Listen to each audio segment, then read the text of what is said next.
Imagine a love story where wealth isn't a blessing but a curse. A billionaire trapped in madness. A young woman sacrificing her life and happiness to marry him, and a family so powerful they would sacrifice their own blood for fortune. What if you were forced to marry a madman to save your family? Welcome to Heart of the Mad Billionaire, where love, betrayal, and dark traditions collide. Like, comment, and subscribe, because this is a story of sacrifice, secrets, and a love worth risking everything for. Stay till the end if you dare. Deep in the heart of Nigeria lies a wealthy, powerful family known throughout the region, the Obaji family. To outsiders, the Obajis seem to live charmed lives, their mansion filled with riches, and their name carrying immense influence. But wealth and influence come at a price, and this family harbors a secret so dark, so deeply buried, that only the Obaji elders whisper of it. Their family's fortune is built on a curse paid for with the sanity of Tunde Obaji, the youngest son, the heir to the entire Obaji legacy. When Tunde was a child, he was happy, bright-eyed, and full of curiosity. But as he grew older, a dark change crept over him. His mind became haunted by violent outbursts, unexplained fits, and a terror he couldn't escape. Though his family claimed he was ill, what few outsiders knew was that Tunde's illness was no natural affliction. His father, Chief Obaji, in a desperate act to secure the family's power and wealth, had used Tunde in a dark ritual, sacrificing his own son's sanity in exchange for an endless fortune. Chief Obaji watched as his wealth grew and power multiplied, but at the expense of his own flesh and blood. Now a grown man, Tunde is the image of wealth and power, but is haunted by voices, images, and fears that turn even his quietest moments into nightmares. Isolated in the family estate, he roams the halls alone, his mind trapped in a cage built by his own father. He watches as his family whispers behind his back, treating him as little more than a madman, someone to be shunned or hidden away. All Tunde desires is to break free, but the curse has left him as much a prisoner as the chains his father's power built. Across town, in a modest home on the outskirts of the village, lives Adaobi, a young woman with a gentle spirit and a beautiful face, yet she has seen more hardship than her years should have allowed. After her father's passing, Adaobi took on the responsibility of her family, working tirelessly to support her ailing mother and her stepsister, Amara. Her mother's illness worsened with time, draining the family's small savings, leaving Adaobi with no choice but to take on extra jobs, working herself to exhaustion just to scrape by. Amara, Adaobi's stepsister, is her complete opposite, bold, entitled, and uninterested in the burdens Adaobi carries. Though they live under the same roof, Amara spends her days dreaming of wealth and luxury, with little regard for the family's dire circumstances. She is aware of the whispers about the Obaji family's cursed son, but dismisses them as silly rumors. What Amara does care about is the idea of marrying into a wealthy family. Adaobi's stepfather, a man driven by ambition, has heard of the Obaji's wealth and influence, and in a bid to climb the social ladder, he offers Amara in marriage to the Obaji family. Though the rumors about Tunde's mental state are well known, the promise of riches blinds him to the risk. A formal agreement is made, and on the day of the engagement, Adaobi's family prepares for the celebration. But when Amara learns of the madman she's to marry, she recoils in disgust, refusing to go through with the union. Her stepfather panics. He has invested too much in this arrangement to let it fall apart. With Amara's rejection, he turns to Adaobi, convincing her that if she takes Amara's place, the family will be saved from financial ruin. Her mother's treatment, their home, their very survival, they all depend on Adaobi agreeing to this marriage. Torn and terrified, Adeobi realizes she has no choice. With a heavy heart, she agrees to take Amara's place, marrying a man known to be mad and shunned by his own family, in order to save her own. The wedding day arrives, grand and magnificent, as expected for a family of such influence. The Obaji mansion is filled with guests, though most are curious onlookers, eager to witness the strange union of the infamous madman with a beautiful young woman. Tunde stands at the altar, distant, his mind clouded, barely aware of the ceremony unfolding around him. When he sees Adeobi approaching, his gaze is intense, haunted. He senses something different about her, but can't make sense of the emotions swirling in his mind. They exchange vows, but Adeobi feels the emptiness in the words. Tunde's family watches in silence, treating the marriage as a mere formality. As the ceremony ends, Adeobi enters the Obaji mansion, her new home, with a heart full of fear and uncertainty. In the days that follow, Adeobi begins her life as Tunde's wife. The mansion is grand, yet cold, filled with wealth, but devoid of warmth. Tunde is a mystery, sometimes silent, other times muttering to himself as he paces the halls, lost in his own mind. His eyes often carry a haunted look, shifting from moments of calm to sudden rage, his thoughts a labyrinth even he can't navigate. Adeobi watches him with a mixture of fear and sympathy, unsure if she can ever understand, much less love, the man she has married. Yet, as days turn into weeks, she sees flashes of the real Tunde, a kind-hearted, gentle man trapped within his tortured mind. She begins to reach out to him, bringing him food, sitting with him in silence during his calmer moments, reading stories to him.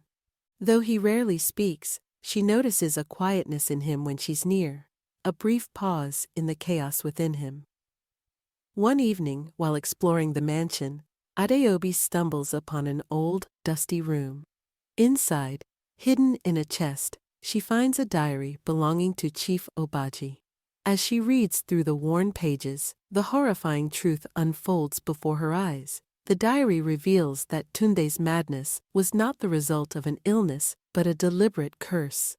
Chief Obaji, in a desperate quest for wealth, had sacrificed Tunde's sanity to secure the family's fortune. Tunde was doomed to live as a prisoner within his own mind, all for the sake of his father's greed. Adeobi is horrified. Rage and sorrow surge through her as she realizes the depth of betrayal Tunde has suffered. She confronts Chief Obaji, demanding an explanation, but he is cold and unrepentant. He sneers at her, reminding her that she is only in the family to fulfill her duty, that she was never meant to be anything more than a substitute bride. Adeobi, undeterred, vows to find a way to break the curse and free Tunde, no matter the cost. Determined, she seeks out traditional healers, priests, anyone who might know how to lift such a dark curse. Her journey is met with warnings and danger, as Chief Obaji's influence threatens anyone willing to help her. Yet she presses on, fueled by a fierce love that grows stronger with each passing day. She begins to see Tunde not as a burden, but as someone she must save, a man whose heart is still capable of love, despite the madness that consumes him. Just as Adeobi finds hope, she discovers she is pregnant. The news is both joyous and terrifying. She hopes that their child might ground Tunde, offering him stability and something tangible to live for. Yet, as her pregnancy progresses, Tunde's episodes worsen. His mind seems to fight harder against the curse, but with each attempt to break free, he slips further into unpredictable fits. One night, while Adeobi is well into her pregnancy, Tunde has a violent episode. Frightened for her own safety and that of her unborn child, she runs from him. Hiding in an old abandoned shed at the edge of the estate, she prays he won't find her. But as if drawn by some invisible force, Tunde appears, his eyes wild, his movements frantic. Adeobi watches him approach, her heart pounding, fearing he may harm her in his uncontrolled state. But as he draws near, he stops. Tunde, breathing heavily, looks at her with a mixture of desperation and sorrow. He collapses to his knees before her, sobbing, as if realizing the pain he has caused her. Adeobi, seeing his vulnerability, kneels beside him, comforting him despite her fear. In that moment, her love for him deepens, her resolve to break the curse solidified.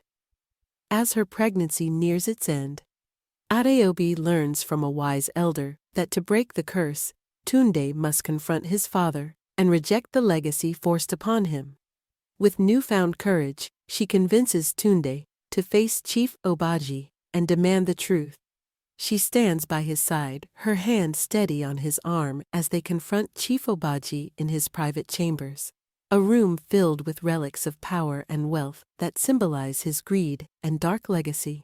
Tunde, with Adeobi's unwavering support, finally gathers the strength to confront his father, his voice trembling but resolute. Chief Obaji initially scoffs, dismissing Tunde's accusations and downplaying Adeobi's influence, sneering at her efforts to save her mad husband. But as Tunde's anger grows, so does his clarity. He begins to remember flashes of his childhood, the nightmares that plagued him, the strange rituals he once witnessed but didn't understand as a boy. Fueled by both these memories and Adeobi's love, Tunde demands to know the truth of his curse. In a chilling confession, Chief Obaji finally reveals the depths of his betrayal. He admits to sacrificing Tunde's sanity in exchange for boundless wealth and influence, a decision made to solidify the family's power at any cost. Chief Obaji sneers at Tunde's attempts to free himself, claiming that their fortune would vanish without the curse, that Tunde's madness was the price for their family's unending riches.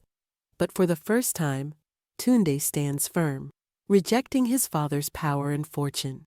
He declares that he would rather live in poverty than remain shackled by a curse he never chose, a curse that has destroyed his chance for a normal life. Chief Obaji's mocking confidence wavers as he sees the change in his son, realizing that Tunde has truly broken free of his psychological hold. In a sacred ritual led by the wise elder and watched over by Adeobi, Tunde undergoes the process of breaking the curse. It is an intense and emotional ordeal, with Tunde writhing in pain, his mind caught between the lingering grip of madness and the pull of freedom. Adeobi holds his hand, whispering words of encouragement, reminding him of their love and the life they have waiting once he is free. As Tunde battles his inner demons, he finally confronts the deepest wounds his father inflicted, the betrayal, the manipulation, and the years of isolation. With Adeobi's presence anchoring him, he finds the strength to reject the curse completely. In a powerful final moment, Tunde's spirit breaks free, his mind clearing as the darkness lifts. The curse is finally broken. With the curse lifted, Tunde opens his eyes, his gaze clear and filled with gratitude as he looks upon Adeobi. For the first time in years, he feels truly himself, unburdened by the torment that had plagued him since childhood. His heart overflows with love and appreciation for Adeobi, who had seen him not as a madman, but as someone worthy of saving. Their life begins anew as a family, and with Adeobi nearing her due date, they choose to start over, far from the mansion that held so many painful memories. Tunde decides to give up the wealth inherited through his father's dark dealings, opting for a simpler life where they can build a legacy free from the sins of his family. He sells off parts of the estate, investing the money into the village, providing education and resources for families in need. The villagers, who once viewed Tunde as a cursed soul, begin to see him and Adeobi as figures of inspiration and hope. As Tunde and Adeobi settle into their new life, she gives birth to a healthy baby boy, bringing a new light and purpose into their lives. Tunde is overjoyed, holding his son with a tenderness he never thought possible. The experience of fatherhood changes him profoundly, filling him with a resolve to be a father defined by love and integrity, a stark contrast to his own father's legacy. They name their son Chidera, meaning God has written my destiny, symbolizing the freedom and love with which they will raise him. Yet, despite the peace they've found, traces of Tunde's trauma linger. Adeobi notices that at times he falls silent, lost in memories of his past. But she remains by his side, their bond stronger than ever. Whenever he falters, she reminds him that they have created a life rooted in love and resilience, and she encourages him to let go of the fear and guilt he carries. Slowly, Tunde heals, learning to live fully, without the shadow of his father's curse hanging over him. As the years go by, Tunde and Adeobi continue to dedicate their lives to serving their community. They establish a foundation to support mental health and aid families who struggle as they once did. They work tirelessly, hoping to create a world where people do not have to suffer in silence or endure curses imposed upon them by others' greed. Their work earns them the respect and admiration of their village, a far cry from the fear and pity that once surrounded them.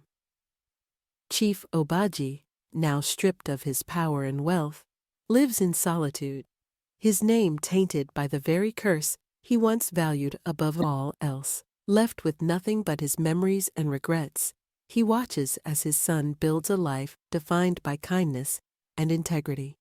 For Chief Obaji, the loss of wealth is nothing compared to the isolation he now faces, knowing that he has lost the respect and love of his only son. As their son, Chidera, grows, Tunde and Adeobi teach him the values of compassion, humility, and courage. They tell him stories of their journey, sharing both the painful moments and the triumphs. They raise him to understand that true wealth lies not in money or power, but in the strength of one's character and the love of family. Chidera grows up inspired by his parents, proud of the life they've built and the legacy of redemption they have created. One evening, as they sit on the porch of their modest home, watching Chidera play, Tunde turns to Adeobi. He thanks her once again, his voice full of emotion as he recalls all that she has done for him. Without her, he would still be lost, a prisoner to his father's curse. She smiles, placing her hand over his, knowing that their love has conquered darkness and created something beautiful. Their story, once one of tragedy and sacrifice, has become a beacon of hope and redemption. They built a family not on wealth or power, but on trust, resilience, and love. Through every hardship, Adeobi's love brought Tunde back from the brink, proving that true love can indeed break any curse. Together, they have rewritten their destiny. A testament to the power of forgiveness, sacrifice, and the courage to choose a different path. If you found this story interesting, let us know in the comments. What would you sacrifice for love? Would you be willing to give up everything to save the person you care about most? Don't forget to like, subscribe, and hit the notification bell for more stories of love, sacrifice, and redemption. Thank you for joining us on Heart of the Mad Billionaire. Until next time, remember, true love conquers all.